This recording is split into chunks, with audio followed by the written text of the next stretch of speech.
The next morning, Mi-Jung is cleaning the rooftop to make space for the potatoes she wants to grow in the spring. Her landlord arrives and encourages her to find someone to be with and asks if she'd be interested in a blind date. Mi-Jung politely declines and is saved by her friend Un-sil.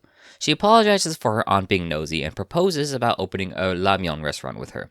Un-sil is not happy with her job and wants a bit of adventure in her life, and Mi-Jung calls her out for acting like a high schooler again. Meanwhile, Jun-hyuk visits the mother of a patient at the hospital. It's been 2 months since he failed to protect the patient. He mentions to the mother that she hasn't been wearing any warm clothes since winter has begun, but she barely noticed that time was passing so quickly. As Jung-hyuk departs, he leaves behind a pair of gloves for her. At the police station, Jung-hyuk learns that a warrant is out for the criminal they are looking for. Later at the TV station, Un-sil discovers his boss packing up to leave. He realizes that this work life is not for him and he is not happy doing it.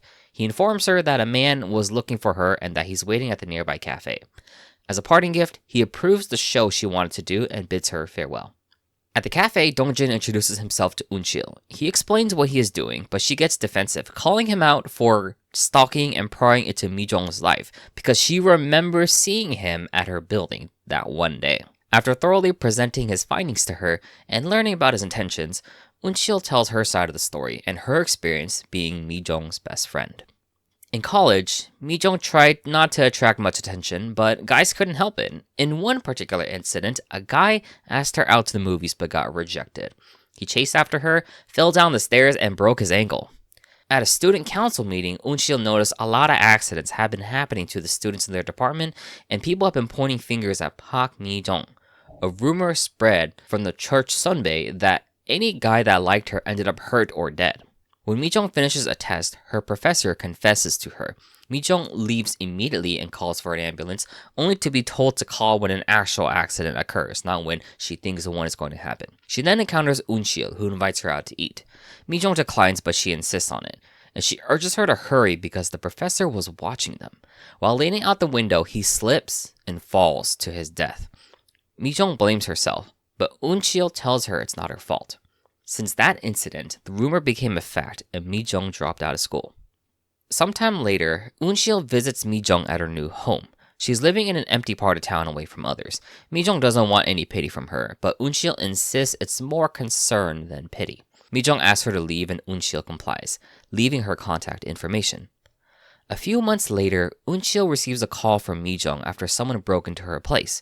Un-sil scolds her, but Mi-Jung insists that it's the only way she can live without hurting anyone. Un-sil tells her that she'll be her family from now on and will be her older sister. Un-sil introduces Mi-Jung to her aunt and to her new place. In the present, at the university, Dong-Jin measures the distance from the professor's position to Mi-Jung, which was roughly 28 meters. Dong-Jin interviews another student who got into an accident after interacting with Mi-Jung. He wanted to give her a ride to class, but she declined. As a compromise, he rode alongside her and confessed to her. Of all the conditions, Mi-Jung did not know his name. After conducting more interviews, there seems to be a span of at least 10 minutes of interacting with Mi-Jung before an accident occurs. When they reconvene, Un-sil points out that relying on decade-long memories may not be the best way to gather data to prove the theory. Dong-Jin tells her that he's actually thinking about trying it out in real life.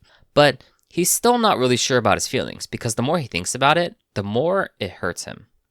At home, Dong-Jin notices Mi-Jung orders from a small market on Tuesdays and applies to work as a delivery person. Using this opportunity, he decides to test the conditions in his theory. 10 meters, 10 minutes.